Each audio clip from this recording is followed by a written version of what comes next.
pertama yaitu syarat-syarat wajib puasa. Syarat wajib puasa itu ada 3, yaitu al-Islam. Tidak sah puasa dan tidak wajib puasa bagi orang kafir, tapi bagi orang Islam wajib puasa, walaupun munafik, walaupun ahli maksiat, tidak solat, tetap wajib puasa. Yang kedua at-taklif, yaitu layak menerima beban. Siapa yang layak menerima beban? Yaitu balighan aqilan, baligh dan berakal.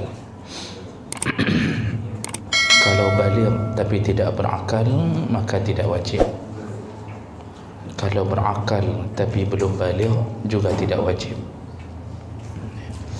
Yang ketiga, selamat daripada penghalang. Penghalang-penghalang yang menyebabkan tidak wajib berpuasa. Penghalang ini ada 2 model. Ada yang penghalang menyebabkan tidak boleh berpuasa, dan ada penghalang yang menyebabkan boleh tidak berpuasa. Ada 2. Yang pertama, tidak boleh puasa. Siapa mereka? Yaitu al-haid wan nifas. Orang-orang yang mendapatkan haid, nifas, itu tidak boleh puasa. Kalau puasa berdosa. Begitu juga dengan orang gila yang sepanjang hari puasa gila, maka tidak boleh puasa dan tidak sah puasanya. Nah, ada yang kedua, penghalang yang menyebabkan boleh tidak puasa. Siapa yang boleh tidak puasa? Jadi dia boleh pilih, boleh puasa, boleh tidak, tapi tidak wajib lagi puasa kepadanya. Dia boleh enggak puasa. Yang pertama adalah al-marad, yaitu orang yang sakit, yang sekira-kira kalau dia puasa bertambah sakitnya. Tapi seandainya kalau dia sakit yang sifatnya bisa binasa, itu malah wajib berbuka atau tidak boleh puasa juga. Kalau sakitnya menyebabkan binasa. Jadi kalau kita misal sudah dalam keadaan sakit berat, dokter mengatakan bapak harus buka puasa atau enggak boleh puasa, lalu kita mengatakan kepada dokter, tidak dok, saya akan sambung puasa, saya akan buka bersama bidadari di surga. Itu yang sambut bukan bidadari, Firaun, karena itu dianggap mati bunuh diri. Enggak boleh, karena Allah sudah katakan ganti hari lain. Nah, itu penghalang pertama, boleh tidak puasa sakit. Sakit yang kira-kira kalau puasa bertambah. Tapi kalau sakit yang ada hubungan dengan puasa, itu wajib. Panu, kuram. Kenapa enggak puasa? Kuram. Itu enggak ada cerita itu. Tetap wajib puasa. Jadi yang kira-kira bertambah sakit baru boleh enggak puasa. Lalu yang kedua, orang yang dalam perjalanan panjang, safar at-tawil, dalam perjalanan panjang. Ukuran perjalanan panjang yang boleh tidak puasa adalah kalau dia berniat untuk berjalan melebihi 89 km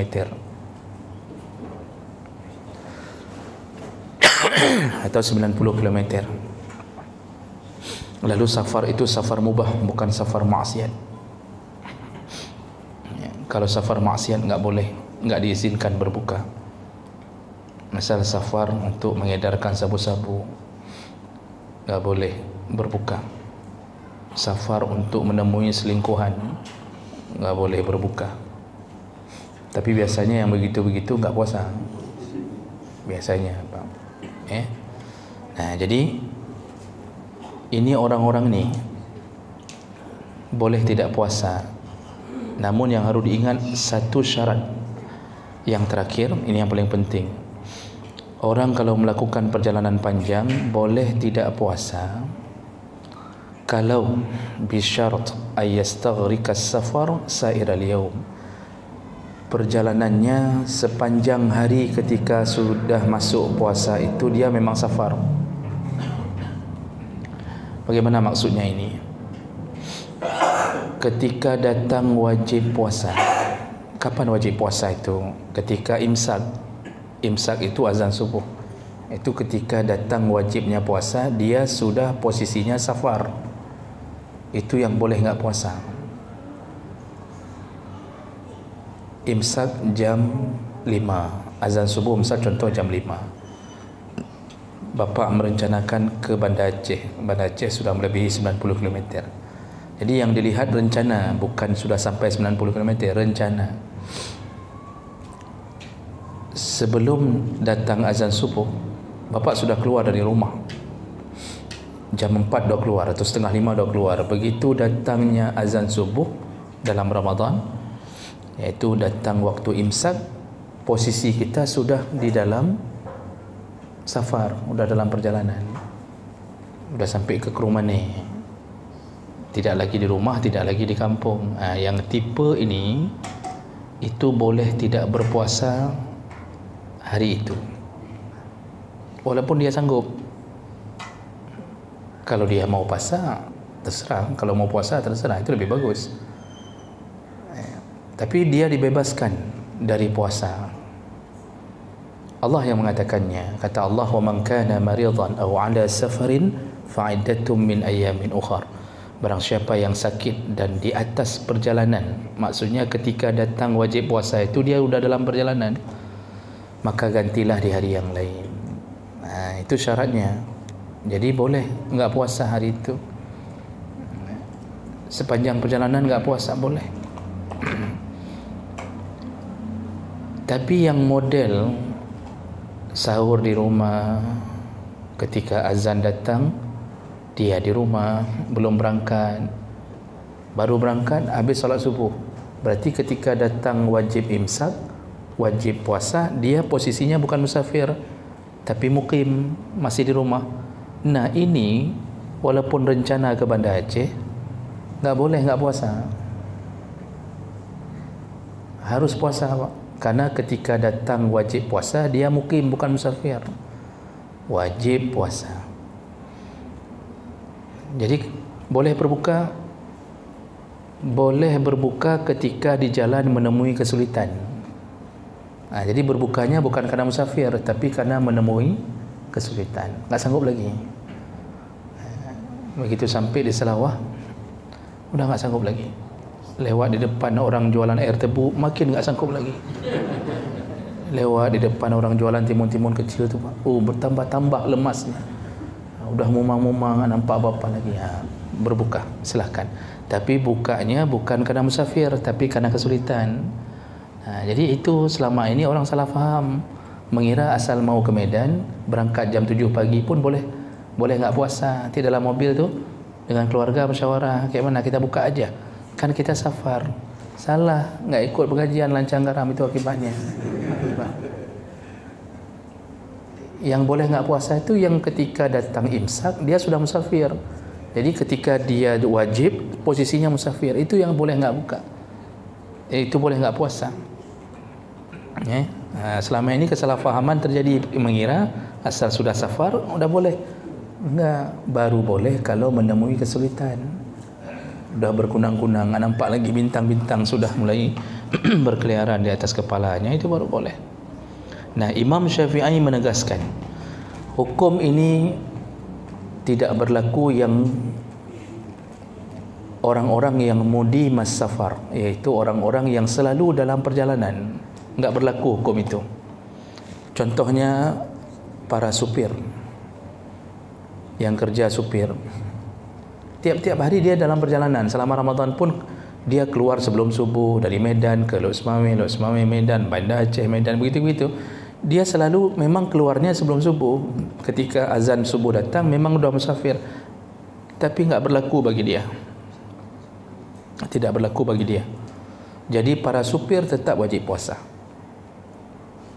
Kejadian di lapangan, para supir rata-rata enggak puasa.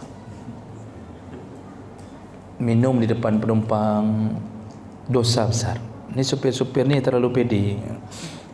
seakan-akan ada orang dalam di dalam surga. Jadi dia bisa urus sendiri masuk surga. Ini bahayanya. Nah, jadi oleh karena itu ini penghalang perkara yang menyebabkan tidak wajib puasa. Yang kedua iaitu safar panjang. Kalau kita duluan berangkat sebelum imsak. Yang ketiga yang boleh tidak puasa adalah al-ajzu anis siyam, iaitu orang-orang yang sudah tidak sanggup lagi puasa. Siapa mereka? Al-kibar, sudah tua renta, sudah kakek-kakek, nenek-nenek umur 70, 80 enggak sanggup lagi. Itu boleh enggak puasa, tinggal bayar fidyah.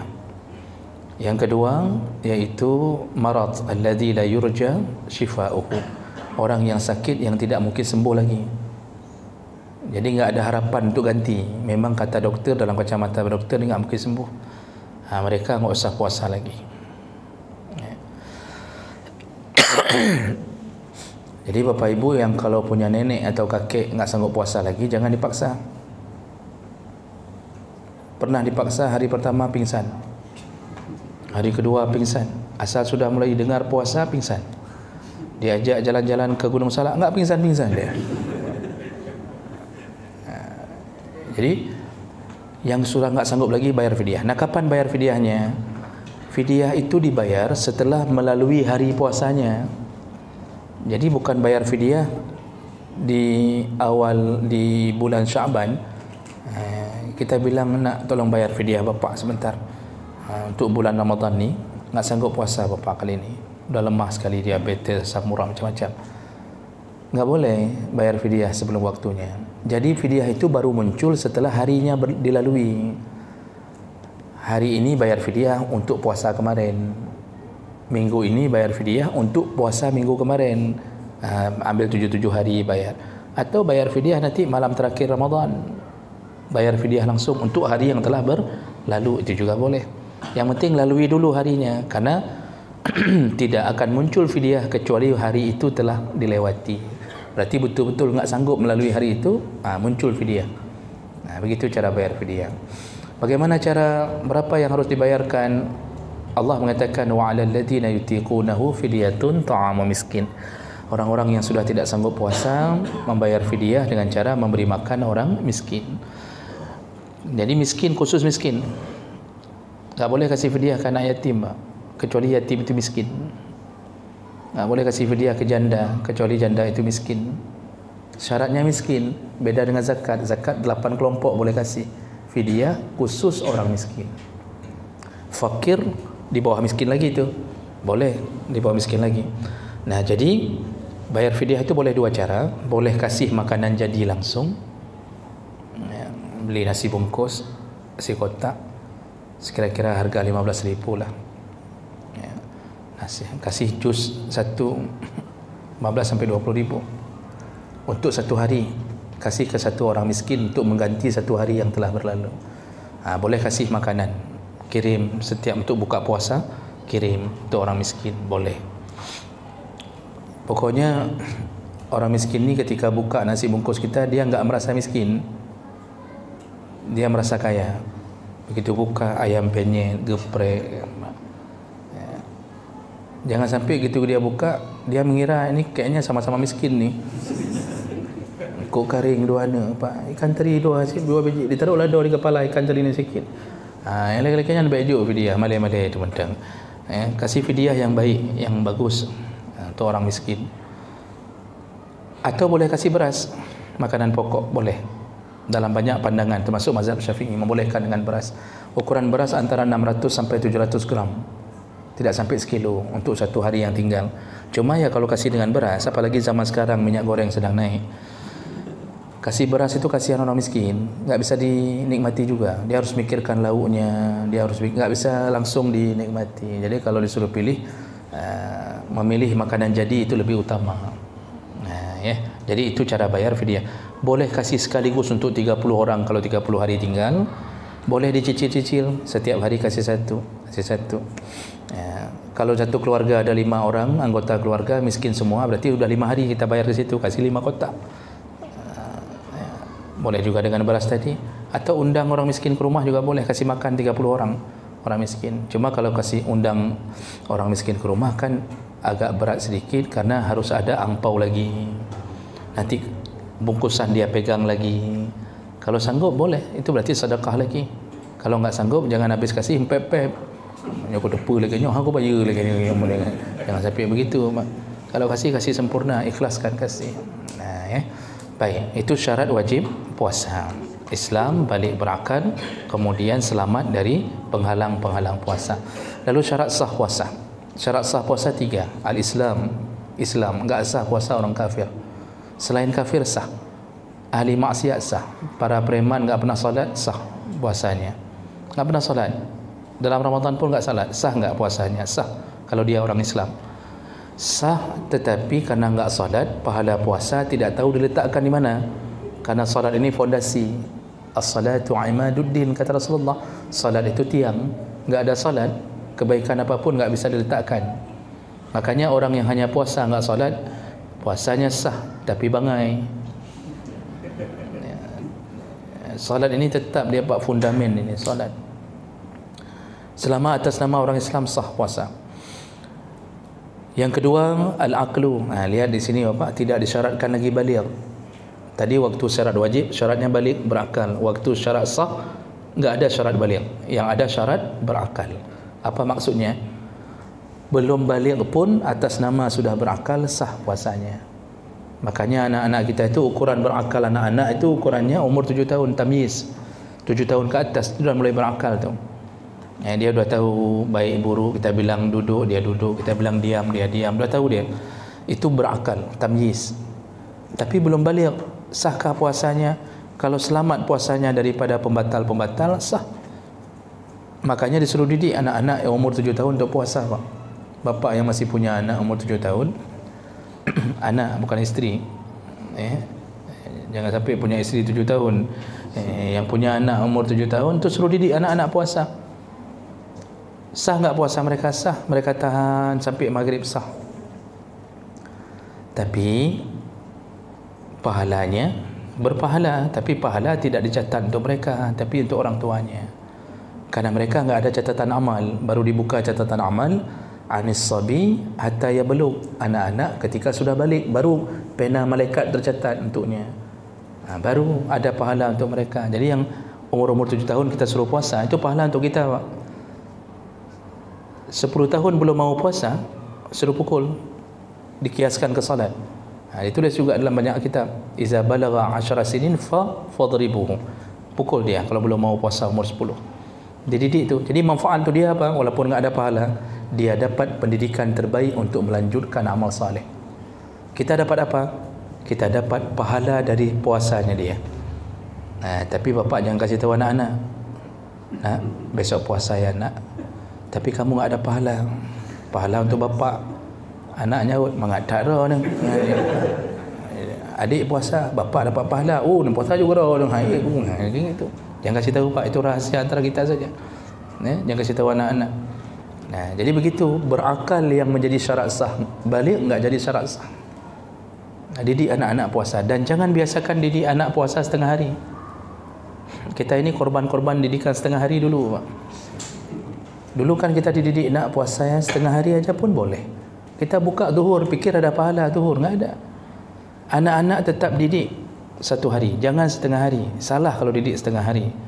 Kita kadang-kadang terbiasa didik setengah hari, sampai hari ini ada yang sudah tuha pun masih puasa setengah hari. Tuha tu setengah huruf puasa. Coba apa lihat tu di ujung-ujung Cunda Plaza, setengah orang tu yang puasa. Jadi bagaimana cara didik anak-anak puasa sampai maghrib? Rupanya lapar sekali siang, suruh buka. Bukan buka puasa, makan aja, nak makan enggak apa-apa. Habis makan sambung lagi sampai maghrib. Nanti kita buka puasanya sama-sama maghrib. Jam 2 dia lapar lagi, suruh makan. Jam 4 lapar lagi, suruh makan. Yang penting puasa sampai maghrib. Jadi terpatri dalam kepalanya puasa itu baru berpahala kalau sampai maghrib. Terus saja. Nanti umur 8 tahun dah bagus tu. 9 tahun makin bagus, terus makin bagus. Jadi jangan didik setengah hari aja ya nak. Enggak bisa. Jadi itu syarat sah puasa yang kedua, berakal. Syarat ketiga, selamat daripada pembatal-pembatal puasa. Nanti pembatal puasa kita sebutkan waktu rukun. Itu. Baik, berikutnya rukun puasa. Ini singkat padat karena waktu, Pak. Jadi minggu yang lalu saya datang, cuma begitu sudah hampir sampai sini Pak, itu baju udah habis hanali, udah mencerok-cerok air ke bawah Pak.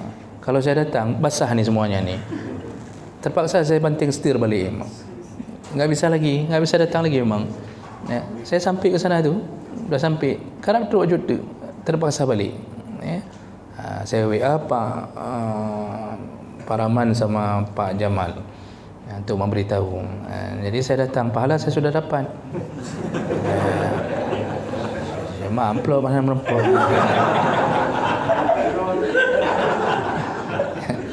Contoh. Sudah. Yang penting pahala dapat.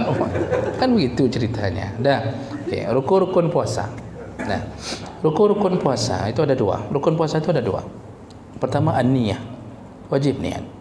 Yang namanya niat bagaimana? Qasdus siyam, menyengajakan puasa. Qasad, mengqasadkan puasa, itu dah niat. Nah, itu inti niat, menyengajakan puasa. Wa mahalluha al-qalb, tempat niat itu di hati. Wala takfi bilisan, enggak bisa niat dengan lisan. Enggak boleh pun. Wala yushtaratu talaffuz biha, dan enggak disyaratkan melafazkan. Jadi yang kalimat nawaitu shauma ghadin yang kita hafal dari SD, itu lafaz. Itu lafaz Pak. Jadi kalau kita mau didik anak-anak udah niat, pasti yang kita tunggu kalimat nawaitu shauma ghadin dari mulutnya. Didik sedikit lagi, itu baru lafaz, belum niat. Niat itu di sini.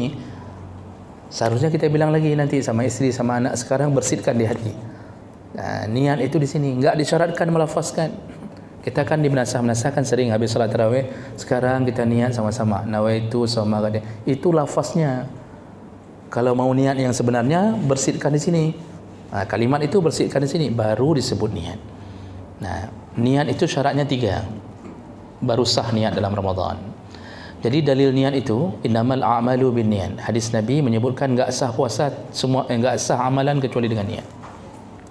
Syarat niat 3. Yang pertama at-tabyin, harus dilakukan di malam hari. Rasulullah yang mengatakannya, man lam yubayyitis siyam qabla al-fajri fala siyama lahu.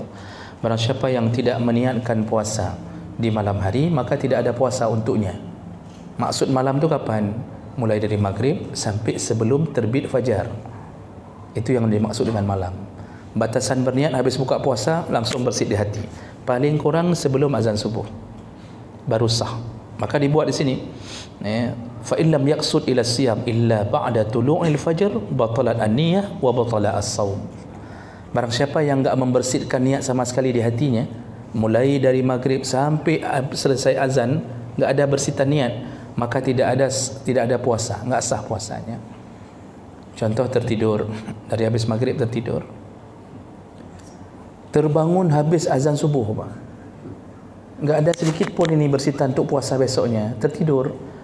Begitu terbangun, sudah selesai azan subuh. Itu masih untung. Ada yang terbangun buka puasa besok harinya lagi. Nah, itu lebih parah lagi. Nah, orang yang terbangun habis azan subuh, apakah dia bisa puasa hari itu? Tidak.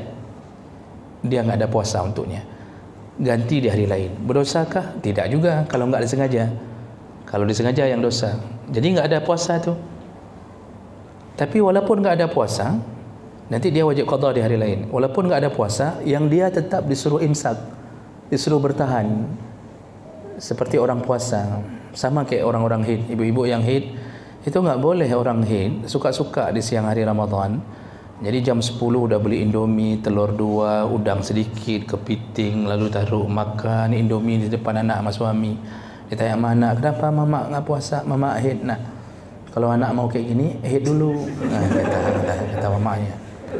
Boleh enggak wait makan ini, buka kulkas, buat rujak, taruh roti seli, enggak ada roti selinya aja makan? Enggak boleh. Enggak boleh Pak, tetap disuruh sahur. Orang haid tetap disuruh sahur. Nanti tahan seperti orang puasa, tahan diri seperti orang puasa. Oh, lapar kali siang hari nanti, makan diam-diam. Masuk dalam kulkas, makan.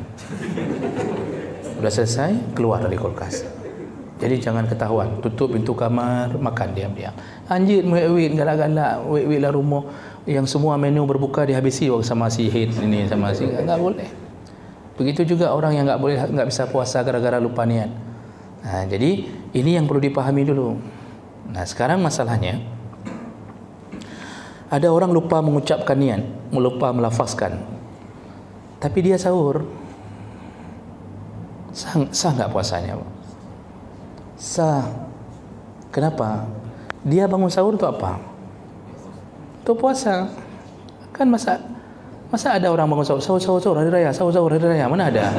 Kan pasti sahur, nama dah sahur, puasa ya, tengah puasa. Itu qasdus siam, bersitan hatinya mau puasa memang. Kalau enggak mungkin dia sahur, memang sahur untuk puasa. Cuma tidak mengucapkan kalimat tadi. Sahkah puasanya? Sah. Atas nama sudah sahur, itulah niat, itulah bersitan hati. Cuma lebih sempurna kalau melafazkan niat, membersihkan kalimat yang diatur oleh para ulama tadi. Itu lebih sempurna saja sebenarnya. Nah, syarat pertama harus dilafazkan, harus diniatkan di malam hari. Syarat kedua at-ta'yin, mentakyinkan, maksudnya menyengajakan puasa ni untuk Ramadan ni, supaya tidak bercampur-campur, seakan-akan puasa qada, seakan-akan puasa sunnah. Sama kat salat juga. Salat enggak boleh berniat sengaja aku salat, enggak boleh. Ta'yin, salat apa? Salat sunnah apa salat fardu? Fardu apa? Duhur apa asar? Makanya kalau niat salat fardu duhur di waktu asar enggak sah. Harus ulang takbiratul ihramnya. Enggak sah sengaja aku salat duhur padahal asar tu enggak sah karena salah ta'yin. Begitu juga Ramadan, maka dibuatlah kalimat oleh para ulama an ghadin, puasa untuk besok, maksudnya besok Ramadan. Aku puasa untuk Ramadan ini. Di situ. Itu kalimat nawaitu shauma ghadin itu hadis Nabi atau bentukan para ulama? Itu dibentuk oleh para ulama, bukan hadis Nabi, untuk membuat orang awam tidak bingung cara berniat. Jadi dibuatlah kalimat an ghadin supaya ta'yinnya bahawa Ramadan ini yang ku puasa. Begitu. Kemudian yang ketiga at-tikrar, harus berulang-ulang niat itu, seperti berulang-ulangnya hari. Maka dibuat fala tughni niyatan wahidah anis syahri kullah. Tidak sah berniat untuk 1 bulan penuh dari awal bulan. Enggak sah. Mungkin bapak pernah dengar bahawa niat terus di awal bulan untuk sebulan. Tidak sah dalam pandangan jumhur ulama. Satu-satunya mazhab yang membolehkan berniat 1 bulan penuh hanya mazhab Malik. Hanya mazhab Malik. Jadi yang melakukan itu berarti mengikuti mazhab Malik. Sedangkan semua mazhab lain, jumhur ulama, 3 mazhab lain dan semua ulama-ulama besar lain mengatakan tidak sah. Kenapa mazhab Malik mengatakan boleh? Karena beliau berijtihad di atas kalimat Allah, faman ra'a minkumus syahra falyasum. Barang siapa yang melihat syahra, puasalah. Syahra itu bukan nama bulan di langit. Kalau bulan di langit namanya qamar atau badrun. Syahra itu nama zaman 1 sampai 30 disebut syahra. Allah menyebut siapa yang melihat syahra, berpuasalah. Jadi Imam Malik mengatakan Allah saja menyebut Ramadan dengan syahra, berarti beliau berijtihad, berarti Ramadan itu 1 paket. Karena 1 paket boleh niat di awal bulan untuk sepaket itu. Nah, itu alasan Imam Malik. Dibantah oleh jumhur ulama. Kata jumhur ulama, Ramadan namanya Ramadan untuk nama bulan, tapi hari-harinya terpisah-pisah, enggak 1 paket. Buktinya apa? Dalam kitab dibuat buktinya, hari ini kita batal, maka tidak batal hari kemarin. Hari ini kita batal, enggak batal hari besok. Kalau 1 paket, batal hari ini, batal semua. Bapak kalau dicoret mobil,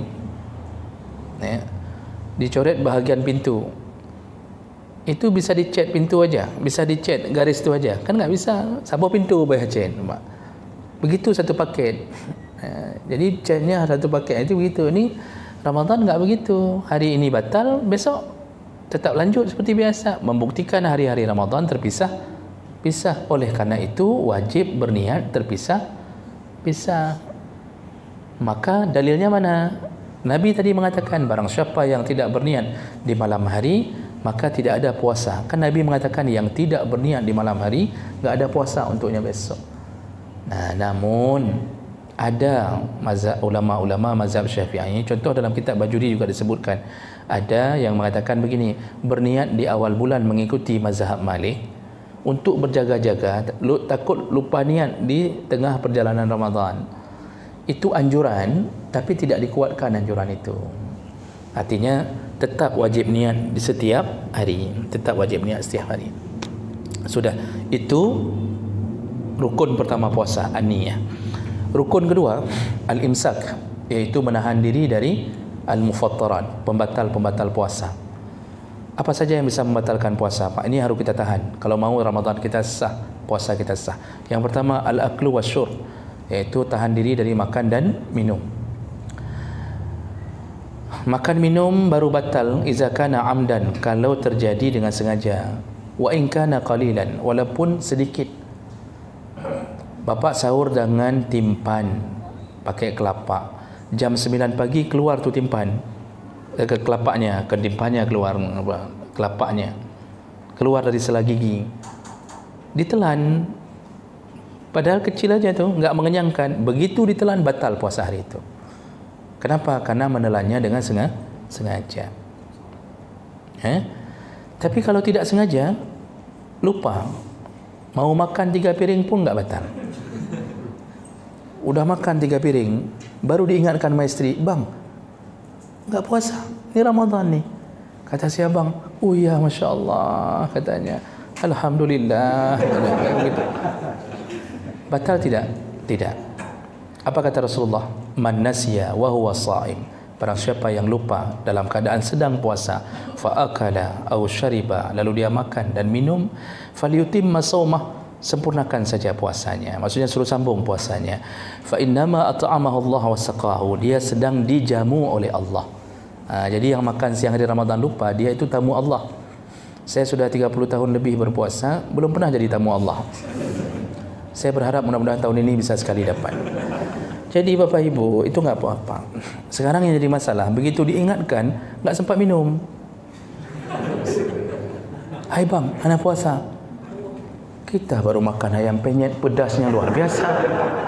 Manok setengah luar, setengah dalam. Kamu Pak sudah begini. Kata suami, medihkan kapreh long JI maunya kan tunggu saya minum baru. Kayak mana tu dah? Ini dah mencekak ya Pak. Para ulama berfatwa, kalau sudah mudarat, tak bisa lagi ni, maka dibolehkan minum. Sekedar meloloskan ini saja. Dikasih 1 gelas, setengah gelas, lolos. Cukup, setengah gelas lagi minum, batal puasa. Cukup hanya meloloskan saja.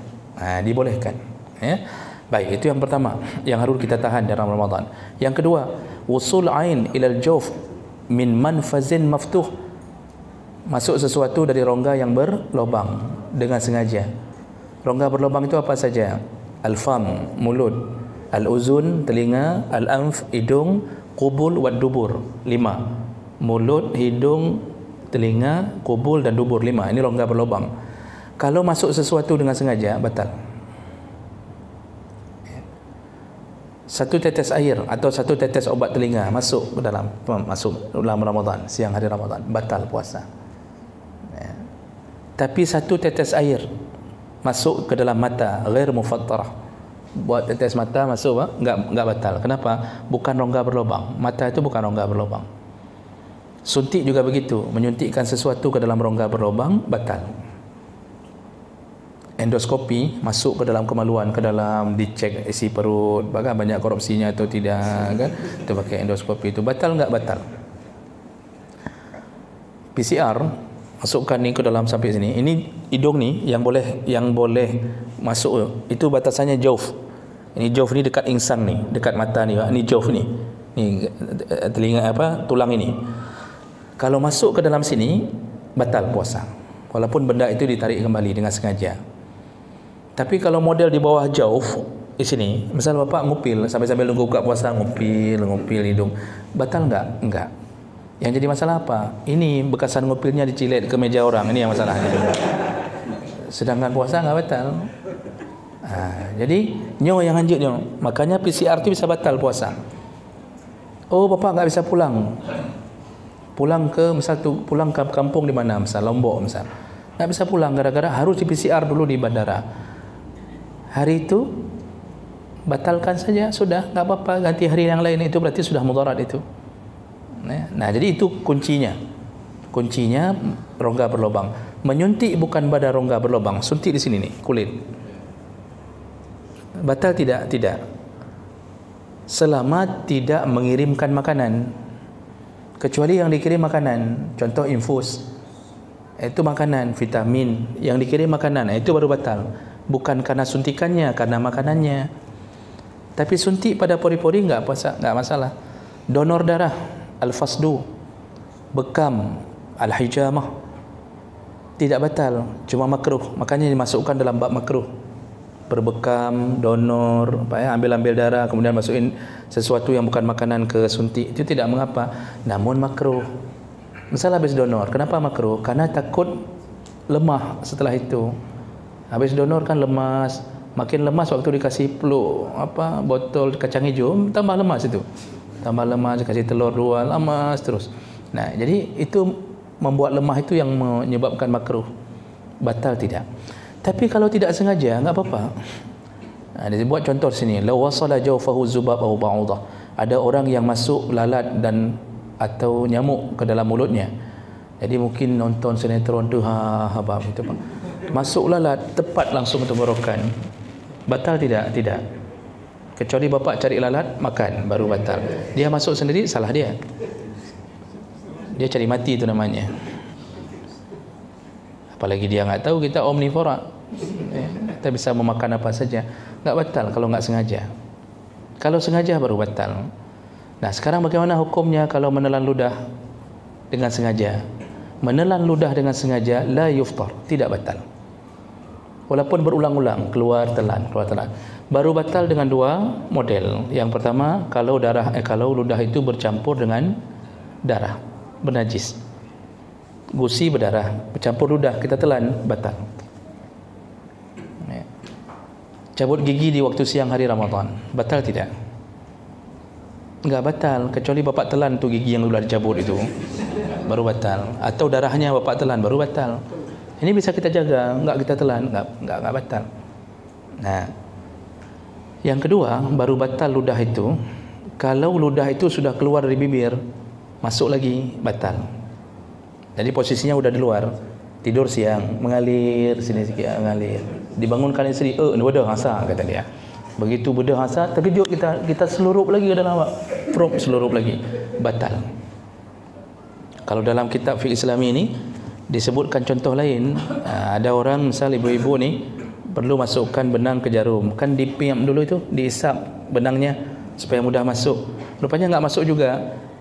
Diisap sekali lagi. Waktu diisap sekali lagi kan ada ludah pertama tu di benang itu, ludah kita yang pertama. Nah, ketika diisap kedua kalinya, ludah yang pertama masuk lagi ke dalam, lalu termakan, batal karena sudah keluar dari mulut. Nah, jadi sampai begitu dia harus kita jaga-jaga selama Ramadan. Berkumur-kumur dalam Ramadan, masukkan air ke hidung waktu wuduk. Ya, berkumur waktu wuduk itu jangan terlalu semangat seperti di luar Ramadan. Waktu masukkan ke dalam hidung, taruh aja sini, enggak usah dihum, enggak usah, taruh sini, selesai. Berkumur-kumur juga begitu, jangan kocok-kocok kuat kali, bum, jangan. Kalau luar Ramadan boleh. Nah, jadi cukup masuk buang. 3 kali masuk ke dalam mulut, yang keluar cuma sekali. Yang 2 kali tidak keluar. Wallahu a'lam.